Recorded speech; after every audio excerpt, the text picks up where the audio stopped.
Hi, welcome back to my channel, I'm Ruby TV. Gumagawa nga po ng tutorial and vlogs tungkol sa iba't ibang uri ng natural halamang gamot at iba pa. Bali, yung tips tutorial ko po ngayon, yung bakit ano yung pampaganda ng kutis, babae man o lalaki, itong mga pagkain, ito yung tatalakayin natin ngayon. Tips number 1, pampaganda ng kutis, para makita mo yung kutis mo, lalo na kung nagputi ka, na makinis yung kutis mo pag umaga. Tapos mamula-mula. Pag ganoon mo siya malambot, hindi siya magaspang. Yung wastong pagtulog. Tutulog ka ng 8 hours to 10 hours. Anong oras nagre-repair ang balat ng tao? Alas 10 and alas 4 nagre-repair ang balat ng tao.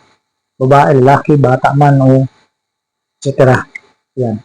Kaya mapapansin ninyo kapag gising niyo sa umaga, kumpleto kayo sa tulog, mamulang-mula yung balat ninyo, makinis. Kung kayo ay may lahing maputi, o ganun makinis nga, tapos lalo ka pang puputi kapag kumpleto ka sa tulog ng 8 hours to 10 hours. Tips number 2, pampaganda ng kutis, kumain ka ng mga gulay, yung mga dahon ng gulay na kulay green. For example, dahon ng malunggay.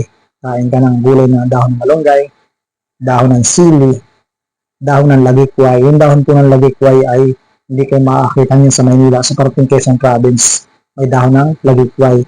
Yung dahon ng lagikway, siya po ay parang okra. Naglalaway din siya, pero dahon lang yung kakainin niyo. Yung dahon ng talbos ng kamote, dahon ng saluyot, o dahon nga ng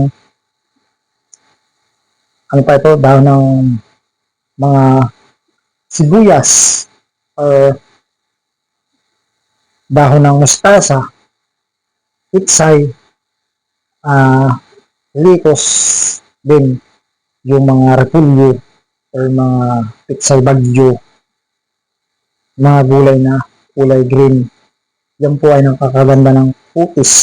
Kapag kumain kayo, lalo na kung maputi kayo, maganda yung kutis ninyo na mula-mula. Yan po yung tips number 2. Tips number 3, pampaganda ng kutis, yung ang gagawin mo, exercise ka tuwing umaga, tuwing hapon. Alam niyo bakit? Napapansin niyo pag nag-exercise kayo, yung dugo ninyo ay ang ganda ng circulant niyan.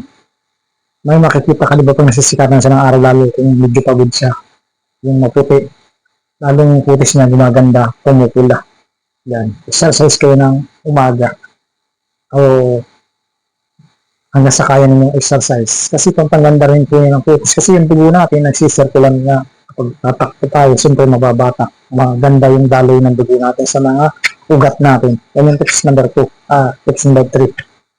Tips number 4, pampaganda ng kutis, yung mahilig ka sa mga sinigang na mga fresh na sinigang, kagaya ng fresh na isda na sinigang, fresh na hipon na sinigang, fresh na mga halaan. Ano ba yung halaan na sinasabi? Yung mga laman dagat na nakukuha na pwede mong isigang, tapos may asin, may lahat ng mga gulay yan.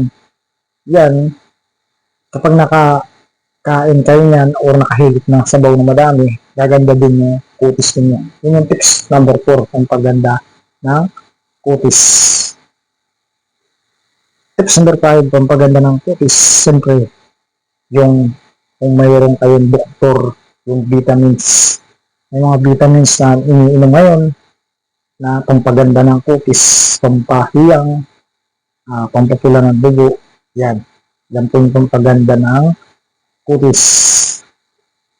Tips number 6, pampaganda ng kutis, babae man o lalaki. Kung gagawin mo,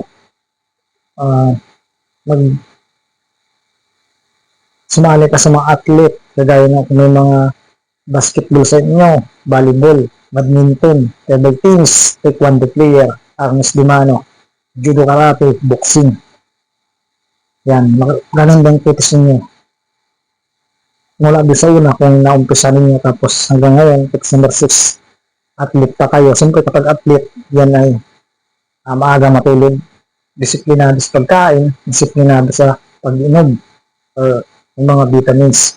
Yun yung tips number 6, sumali kayo sa athlete, pampaganda ng kutis. Kasi alam mo bakit?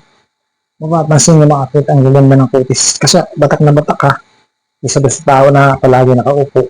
Mapapansin mo siya maputi, nasa loob siya ng bahay, pero yung kutis niya hindi mamula-mula, kulay dilaw. Yan. Kasi hindi siya naaarawan. Ang paganda rin yun ng kutis kasi nare-relax yung katawan mo. Okay? Tips number 7, pampaganda ng kutis, yung bimbang.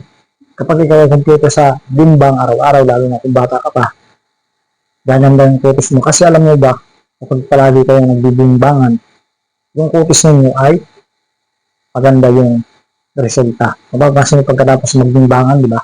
Ay yung kutis may mula-mula, tapos nagkakulay pink. Kung babae na puti, nagkukulay pink yung balat niya, tapos makinis yung balat niya. Ganun. Yun yung healthy, nakakatanggal ng stress, nakakatanggal ng kung ikaw ay may mga sakit sa katawan, tapos hindi masyado na babatak yung mga ugat mo kapag nagbimbangan kayo. Yan. Gaganda yung daloy ng dugo mo, gaganda yung kutis mo, mamula-mula kung babae nga, yung puti, yan, kulay pinkish pagkatapos mo nagbimbangan. Okay? At hanggang dito na lang po yung tips ko para sa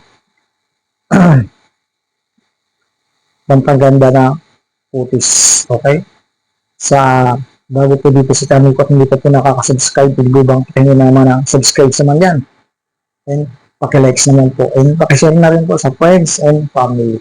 Thank you for watching. Mabuhay kayo lahat. Thank you sa panonood at sa may gusto ng video. I'm Billy TV. Bye-bye.